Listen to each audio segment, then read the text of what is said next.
नमस्कार। प्रवास अक्षर न्यूज नेटवर्क पर आप सभी का स्वागत है। जम्मू कश्मीर में बीजेपी ने पिछले साल कई सफलताएं अर्जित की। आगे के लिए भी बीजेपी ने कई लक्ष्य तय किए हैं। इन्हीं मुद्दों को लेकर बीजेपी की कश्मीर इकाई ने नए साल के पहले दिन आज एक प्रेस कॉन्फ्रेंस की और कई मुद्दों पर अपनी बात रखी। बीजेपी प्रवक्ता अल्ताफ ठाकुर ने श्रीनगर में संवाददाता सम्मेलन को संबोधित करते हुए पार्टी की उपलब्धियों की चर्चा की और उमर अब्दुल्ला के नेतृत्व वाली सरकार की आलोचना की। उन्होंने कहा कि उमर अब्दुल्ला जम्मू कश्मीर के लोगों से किए गए वादों को पूरा करने में विफल रहे हैं। अल्ताफ ठाकुर ने वंदे भारत ट्रेन सेवा के बारे में भी बात की, जिसका उद्घाटन 26 जनवरी को प्रधानमंत्री नरेंद्र मोदी करेंगे। साथियों, 2024 का साल जिस तरह से गुजरा है और 2025 में हम दाखिल हुए, तो भारतीय जनता पार्टी की बहुत अचीवमेंट्स है। लेकिन मैं कुछ अचीवमेंट्स पे आपका ध्यान दिलाना चाहता हूं। जैसे कि आप सभी साथी जानते हैं कि इस साल मोदी जी ने हैट्रिक की और हमने सेंटर में एक बार फिर बहुमत हासिल की और बहुमत के साथ ऑनरेबल नरेंद्र मोदी जी, आदरणीय नरेंद्र मोदी देश के तीसरी बार के वजीर आजम बने। और साथ साथ आपने देखा कि हरियाणा में भी हमने बहुत जबरदस्त लैंडस्लाइड विक्ट्री हमने हासिल की और साथ साथ महाराष्ट्र में उससे बड़ी जीत हमने हासिल की।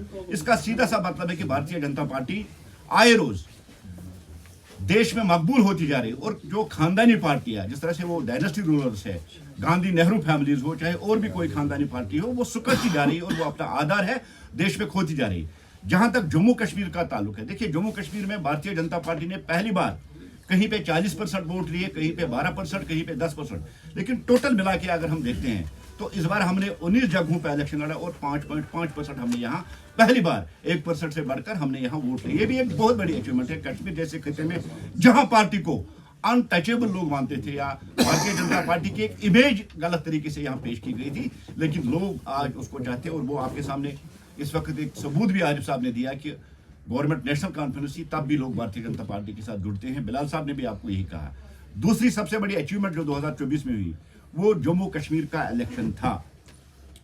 पहली बार इतनी बड़ी तादाद में वोटर्स का निकलना और न बम, ग्रेनेड, गोली, लाठीचार्ज, टेयर गैस, शेलिंग, बाइकाट, धमकी, इस नाम की कोई चीज हमें देखने को नहीं मिली। इसका सीधा सा मतलब है कि भारतीय जनता पार्टी वाली गवर्नमेंट ने दहशत गर्दों के ताबूत में आखिरी कील ठोकर जम्मू कश्मीर को पूरा मुतहरका बनाया। और कश्मीर में आप भी देखिए, आज मिलिटेंसी फ्री, दहशतगर्दी फ्री कश्मीर बन गया। यही वजह है कि आज खुल के लोग इस इलेक्शन में निकले हैं। ये भारतीय जनता पार्टी की अचीवमेंट थी। और सबसे बड़ी एक सौगात जो हमें मिलने वाली है, जिसका कश्मीरियों ने पिछले 70-75 साल से सपना देखा था कि ट्रेन यहाँ जाए, और ऑनरेबल प्राइम मिनिस्टर 26 जनवरी को वंदे भारत के जरिए कश्मीर को कन्याकुमारी के साथ जोड़ने वाले हैं। ये भी एक बहुत बड़ी अचीवमेंट है जिसका हम जिक्र यहाँ कर रहे हैं। जहां तक अब गवर्नमेंट का ताल्लुक है, देखिए नेशनल कॉन्फ्रेंस को 3 महीने होने को आ गए हैं।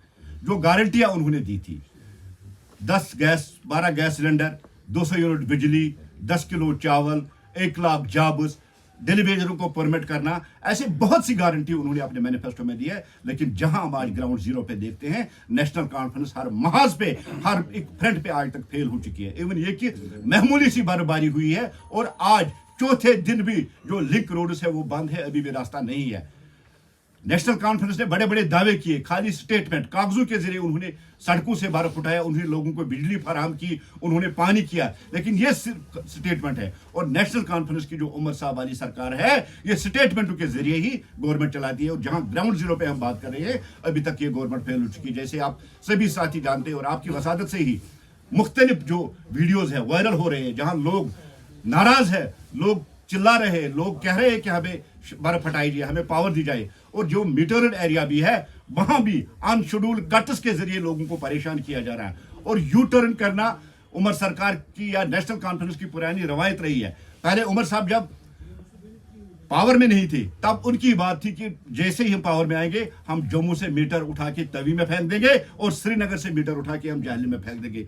लेकिन जैसे ही पावर में आ गए, आज वो कह रहा है कि हम 100% मीटर करेंगे तभी बिजली का। लेकिन जहां तक 200 यूनिट की बात है, 200 यूनिट क्या, अभी कश्मीरियों को लाइट नहीं मिल रही, पावर नहीं मिल रही है। 200 यूनिट की बात दूर है, हमें वही लाइट दीजिए जो पिछले साल हमें एलजी इंतजामिया दे रही थी। जिस तरह से एलजी इंतजामिया ने पिछले साल सड़कें साफ करवाई, डेवलपमेंट करवाई, और यहां बिजली का जो इंतजाम था, हमें वही चाहिए। 200 यूनिट रहने दीजिए, क्योंकि 200 यूनिट देना आपके बस की बात नहीं है। और जिस तरह से आपने लोगों के साथ एक गलत प्रोपेगेंडा केजरीवाल स्टाइल में जिस तरह से आपने बड़े बड़े वादे किए, इन वादों को आप पूरा नहीं कर पा रहे।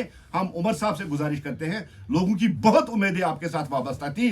जिस तरह से आपने वादे किए थे, जिस तरह से आपने कमिटमेंट की, जिस तरह से मैनिफेस्टो में आपने कहा था, लेकिन अभी तक 3 महीने हुए हैं उमर साहब, आपका कोई वादा पूरा नहीं हुआ। अभी तक आप नाकाम हो चुके। इवन की ट्रांसफर पॉलिसी तक आज तक आपने नहीं बनाई। जो डेलीवेजरों की आप बात कर रहे हैं, वो डेलीवेजर आज भी परेशान है। उन डेलीवेजरों की बात कीजिए। आपने कहा था कि 1 लाख रिक्रूटमेंट में यहां करूंगा, वो भी आपने अभी तक उस पर कोई बात नहीं की। चावल, बिजली और पानी की बात ही नहीं। आप हर फ्रंट पे फेल हो चुके हैं। हम इस बात की पूरी तरह से मजम्मत करते हैं, जिस तरह से इस मामूली सी बर्फबारी में लोग यहां परेशान हुए। यही हम आज कहना चाहते थे। शुक्रिया। अगर आप भी लेना चाहते हैं देश दुनिया की तमाम जानकारी तो आज ही सब्सक्राइब करें हमारे चैनल को। साथ ही नीचे दिए बेल आइकन को जरूर दबाएं ताकि हर अपडेट आप तक पहुंच सके।